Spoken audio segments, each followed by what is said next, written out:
Wonder what happened in Charlotte. Yeah. Seeing Brandon Miller in the 21 car, who had worked his way back to only 2 laps down. He's on pit road right now. This would be an unscheduled stop. John Wood rides second in that 47 car. Jeff Hammond has an update on him. Yes, Steve, right now the 47 car's got a kind of an unusual problem.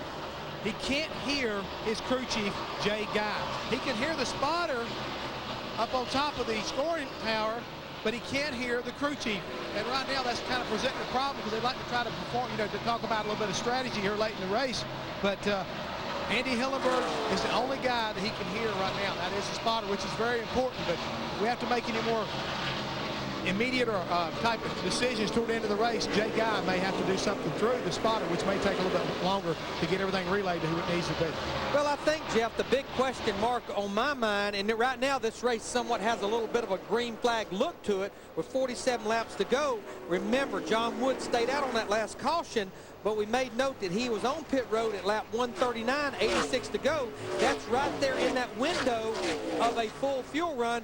Maybe enough cautions has bought this team the chance that they can sit here and stay out the rest of the race and have enough fuel to make it to the end. 47 laps to go. Seeing a battle brew up here for the 5th position. Riding right here with, this is riding with Kenny Wallace in the 22 car.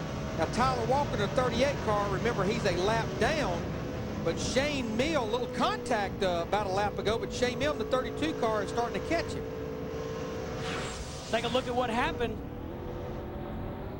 You're on board with Kenny Wallace. Tyler Walker in the 38 just ahead. And then Kenny Wallace was all the way at the bottom of the racetrack. Tyler Walker trying to arc it down into the 38 car, and Kenny Wallace just happened to be there.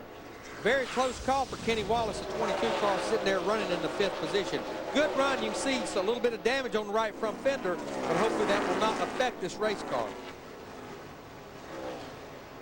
Battle for 3rd, Martin Truex Jr., your defending Busch Series champ, being pressured by Johnny Sauter in the 1 car. And Steve, of all our cars, remember Johnny Sauter inherited the lead on the last caution. He stayed out, and we're pretty sure that he was on pit road at lap 129, which would be 96 laps to go. Now that would be a stretch to make it to the end. So I think the 1 car, even though he's sitting up there running in the 4th position, he could use a caution possibly. Now the 6 car, Casey Kane, right there behind Johnny Sauter, got a free pass earlier, but he's back a lap down in the 16th position. He'd love to see a caution as well as Johnny Sauter, because he'd get the free pass back on the lead lap. Reed Sorensen has now led 154 of 182 laps. The laps are winding down, Larry Mack. Reed definitely don't want to see a caution. No.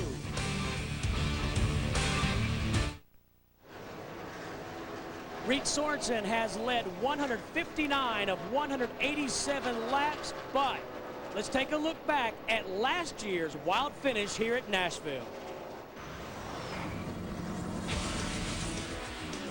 Here they come, and Kyle Busch is going to try to hold him off. Boyer tap. Oh, and they're sideways. Look at Robbie Gordon on the high side. He gets all 4 cars, all the leaders. Caution comes out as Michael Waltrip makes the pass.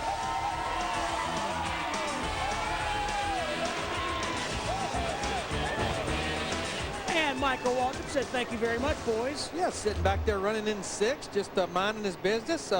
Actually, I think took the points lead last year when he won that race. In the top 5, wads up on the backstretch, and he just creeps his way through. Right now, Reed Sorensen has built his lead to over 8 seconds over 2nd place John Wood in the 47 car. And just saw that graphic. He's led the most laps of any driver in 1 race at this racetrack. And if you believe in the numbers, we've had 5 races this year, and the leader of the most laps has won 3 of those 5 races in the Busch Series. And John Wood has a pretty comfortable margin over Martin Truex Jr. in the 8 car, roughly about 3 seconds back to Martin Truex Jr. back in 3rd position. Bobby Hamilton in the 9th position at 95. Jeff Hammond has more on Hambone.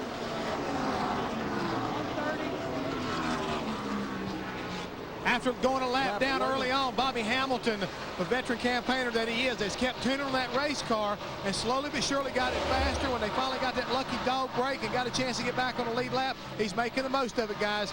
Once again, he's bringing this number 95 car back up into the top 10. He's looking pretty strong and pretty smooth late here in the race. I mean, and this team just runs a limited schedule. We talked earlier, this is only their 3rd race this year. Had an 11th place finish back at Daytona and finished in the top 20 last week at Atlanta. And this is the car they ran in Atlanta last week. Jeremy Mayfield used to work in that shop. He did everything, including sweeping the floors. The Sadler Brothers shop here in Nashville. Sadler Brothers been around for a long time in Nextel Cup as well as in the Busch Series. 33 laps remaining.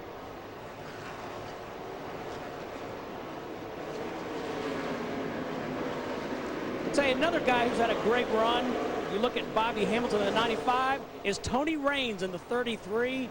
Had a flat tire early, battled his way back into 10th. Got the free pass, and now he's up there in the 10th position. Remember, this team is 5th in owner points, so a lot on the line right here for this race team. Tony making his 2nd start in this car this year. Of course, Tony Stewart won in this race car at Daytona in the season opener. And that was Tony's first Busch Series win. And he was very, very excited over that win because he had never won in the Busch Series. He'd won in trucks. He'd won, of course, in Nextel Cup. But he wanted to say he had won races in all 3 series. Now we have a battle for 3rd shaping up. Kenny Wallace in the 22 car, reeling in Martin Truex Jr. in the 8 car. 30 laps to go. Now we're quite sure these 2 cars can make it to the end, but Jeff, Kenny Wallace in the 22 car, it looks so good on long runs.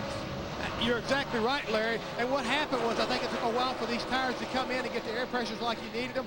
As you see him right making the pass on Martin Truex, but these guys right here are really excited. Slowly but surely, Kenny's chipping his way back up to put some, maybe hoping to put some pressure on the 41 car, but he's definitely quicker right now than the 47 car of John Wood. And one of our reports has already told us that he is going to be stopping here in about another 15 laps with that 47 car to have to get some fuel. He cannot make the distance.